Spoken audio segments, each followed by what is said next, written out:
welcome. Just wanting to give you a little Sunday update. I've just been to Spiritualist Church for the first time in a very long time. When I received an email telling me I was welcome to go back to my church, but the people that hadn't taken the treatment were not,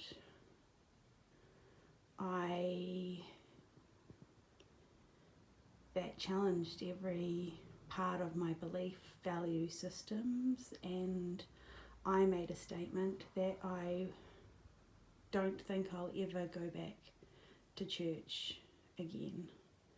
It didn't feel very churchy, didn't feel very godly. It just did not feel right. It made me feel yucky. I've had a little bit of time, and today I looked into my heart and I asked myself, yes, on that day I said those things, and I'm not taking anything away from my conviction and my belief that when you open the doors to a church or RSA or anywhere, everyone is welcome to walk through those doors. And I asked myself today, that decision, is it helping me or is it hurting me? And I realized it was hurting me. And so I moved myself to my true heart, and I went to Spiritualist Church, and I feel so uplifted and connected with my community.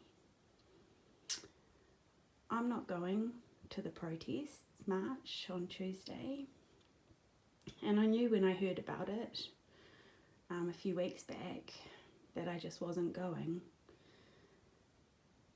And the last protest I was working, and I so wanted to be there, and this time I'm not working, and there was just no pull. And today it's all become very clear.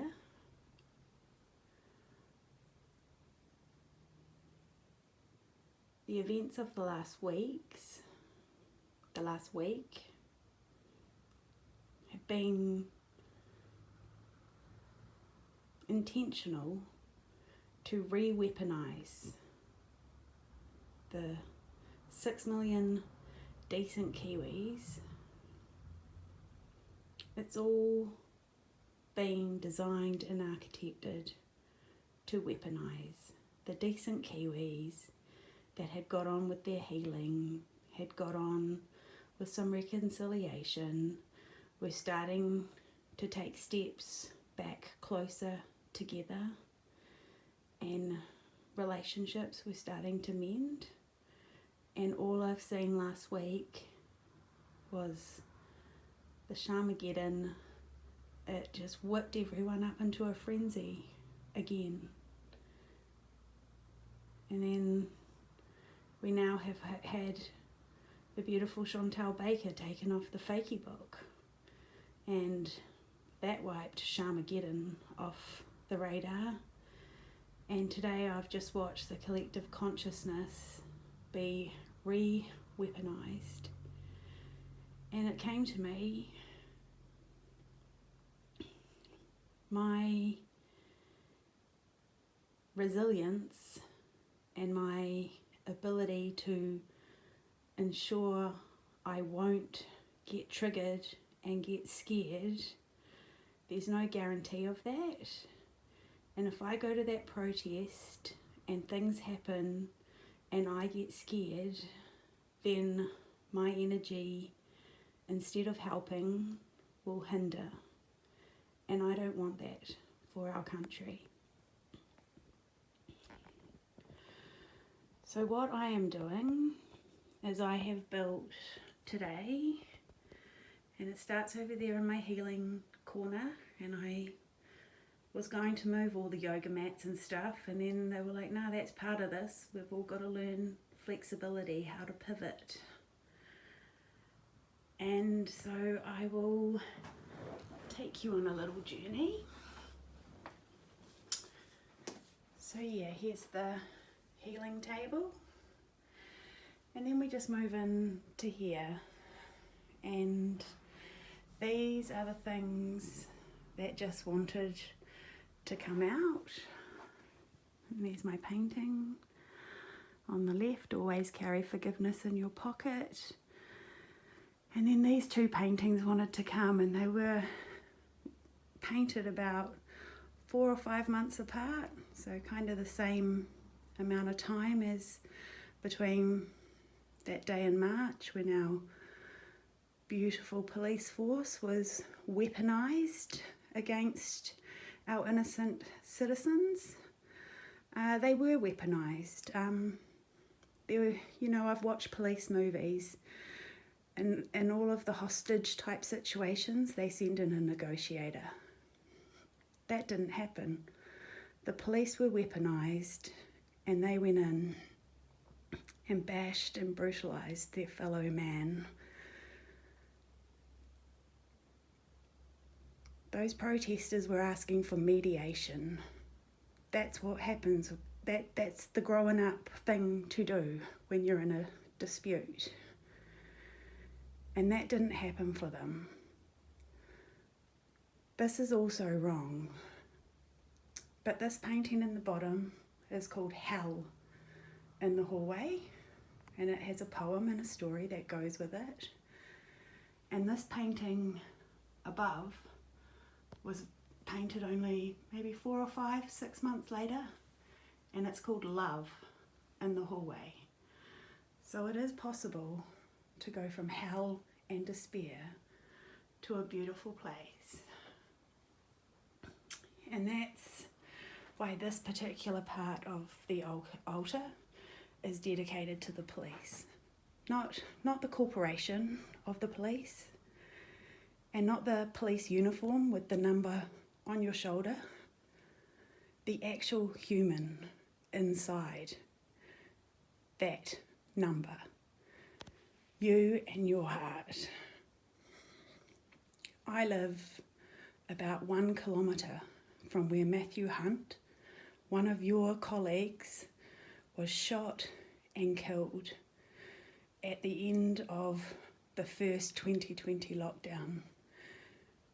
And that was such a sad, tragic thing that happened. And it was like New Zealand's Princess Diana moment. The whole country, we poured all of the grief from this COVID lockdown.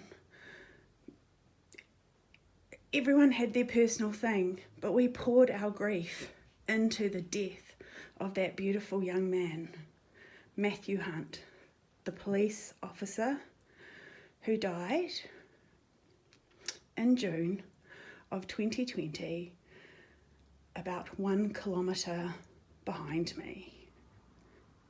Everything I heard in that man's eulogy was that he was a great man, and from what I heard about him, I do not believe he would have picked up a baton, a pepper spray, a LRAD machine, and unleashed that on his fellow citizens.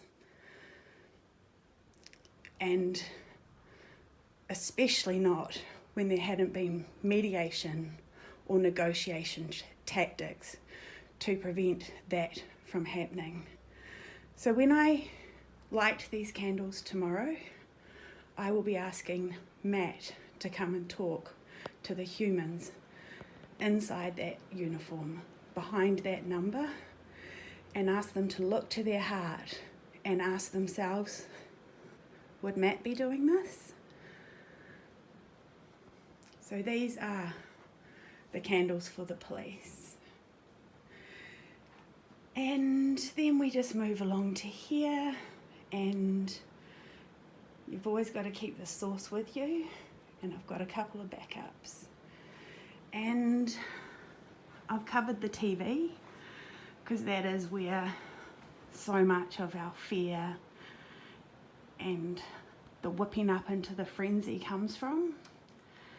And I've covered it with the Strength Tarot card. And if you don't know the Strength Tarot card, everyone thinks it's about the brave lady who's not afraid of the lion. But when you go a bit deeper, there's something about the lion whose nature is to attack and kill that woman. And if that lion is frightened, he doesn't have it in him to stay strong, not follow his natural scared instincts. And as we know, lions can really, really hurt people. Oh, and lions can also really, really help people. So follow the lions. And this is why I won't be at the protest. But tomorrow, I've done the cards. This is today. Temperance. God of Peace was the collective energy. And this is the Seven of Cups, all the manipulation and the tomfoolery that's going on to whip people into frenzy so that they can be weaponised against their fellow decent Kiwis. This is tomorrow, the Hermit. And for my personal card for me, I'm needing to hermit and work with this altar and stay off digital for 24 hours. The next day is the day, and the Magician came out. This is the day we manifest our New Zealand on Earth. And then when I asked for my one card to match me, these four came out. And I'm very, very happy to see them. And as long as I stay off digital, stay completely out of the social media spheres where I pick up on the energy and hermit myself away and start working with these energies to send pure love and light to everyone in Wellington. The protesters, the police inside those uniforms, the heart inside, the person behind the number, not the number. You're not a number. You are a decent Kiwi as well. And if you're not, well then I'll light an extra candle for you. So that's my day tomorrow, and I wish you all well, and I will see you on Tuesday. Love and light, New Zealand. We got this. Love, vibration is the key. Fear, vibration. And all I see is New Zealand being smashed with a sledgehammer. That's not going to happen. Not to this beautiful country full of decent Kiwis. 6 million of us. 6 million of us. See you on Tuesday.